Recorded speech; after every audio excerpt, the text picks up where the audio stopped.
Balls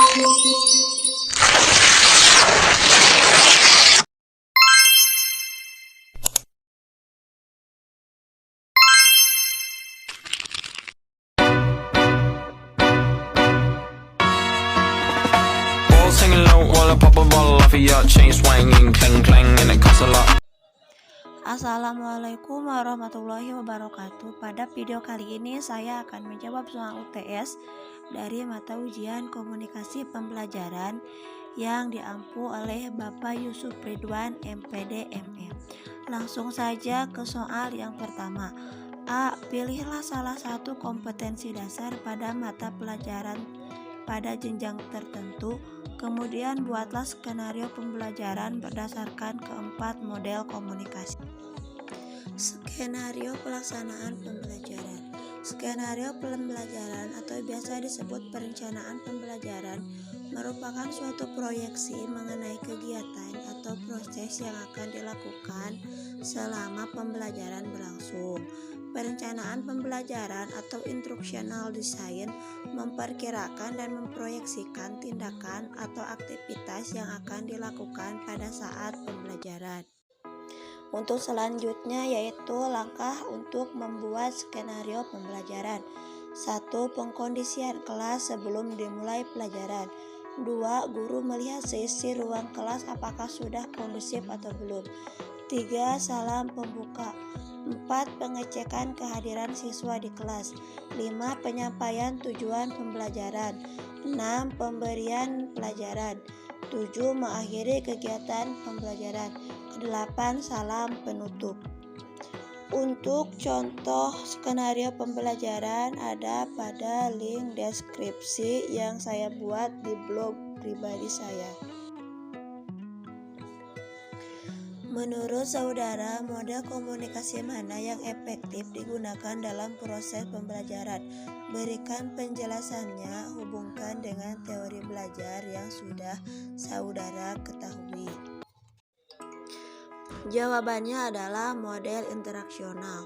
Model komunikasi interaksional menggambarkan komunikasi sebagai sebuah proses di mana partisipan komunikasi saling bertukar posisi sebagai pengirim pesan dan penerima pesan, serta membentuk makna bersama dengan cara mengirim dan menerima umpan balik dalam konteks fisik dan psikologis. Media komunikasi bagaimana yang dapat digunakan sebagai saluran penyampaian pesan agar noise dalam proses pembelajaran dapat diminimalisir?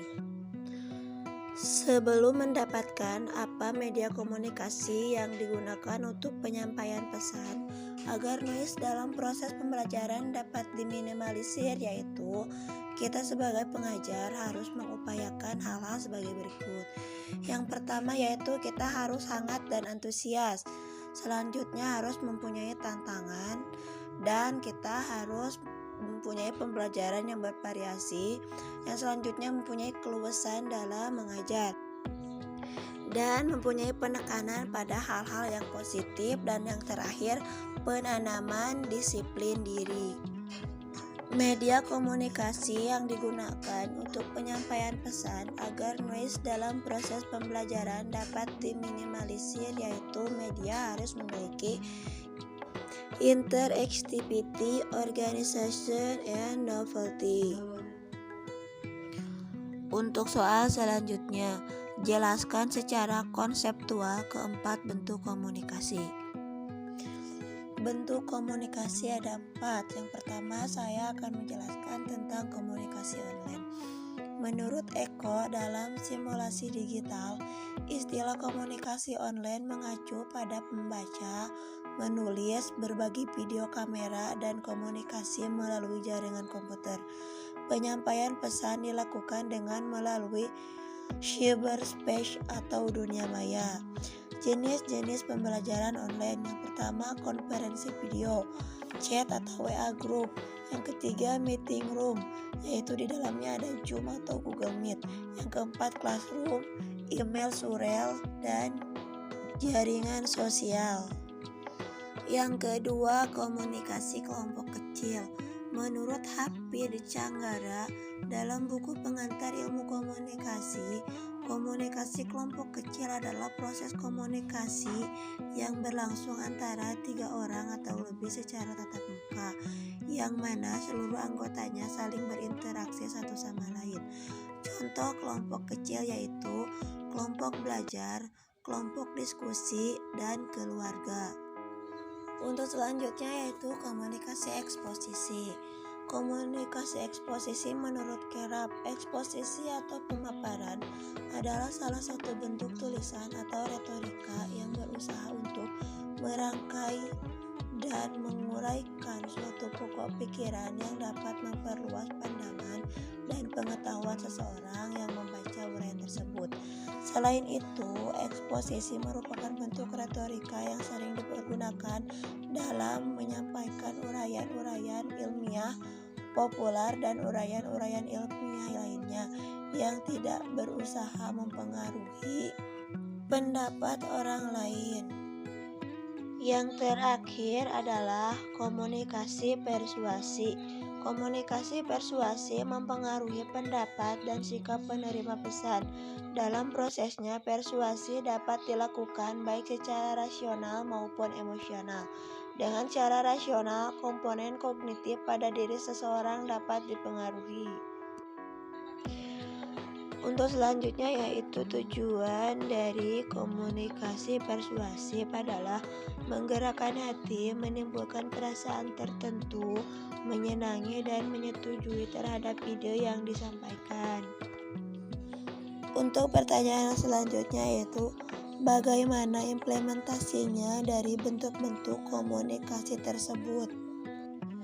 Implementasi komunikasi online. Pelaksanaan pembelajaran jarak jauh diantaranya membantu peserta didik dalam memperoleh materi-materi pelajaran dengan mengakses berbagai jenis website serta aplikasi seperti SlideShare, edutapsi.com, wolframalpha.com, Inspigo, dan masih banyak lagi. Teknologi juga memberikan kemudahan kepada pendidik dalam melakukan penilaian terhadap peserta didik dengan memanfaatkan berbagai platform seperti Google Dokumen sebagai media dalam melakukan forum dan melakukan submit ujian melalui Google Form serta pengadaan kuis melalui website ataupun aplikasi. Untuk selanjutnya yaitu implementasi komunikasi kelompok kecil atau small group communication merupakan komunikasi yang berlangsung secara tatap muka karena komunikator dan komunikan berada dalam situasi saling berhadapan dan saling melihat. Para anggotanya saling berinteraksi satu sama lain dan lebih intens. Untuk selanjutnya implementasi komunikasi eksposisi.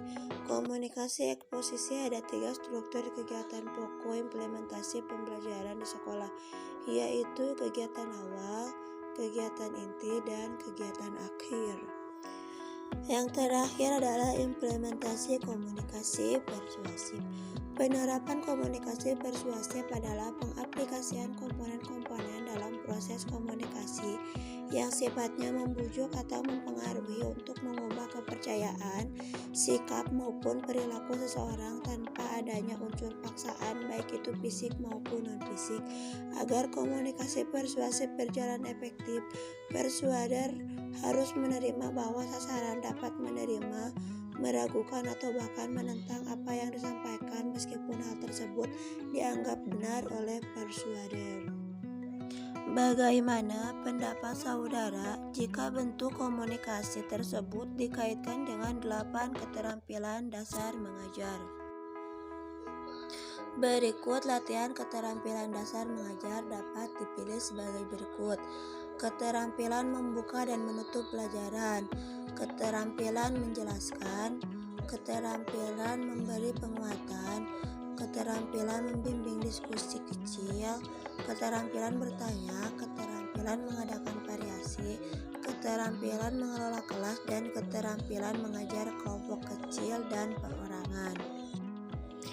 Itulah jawaban singkat dari saya. Untuk lebih lengkapnya sudah saya post di blog pribadi saya, dan untuk link saya sematkan di deskripsi. Terima kasih.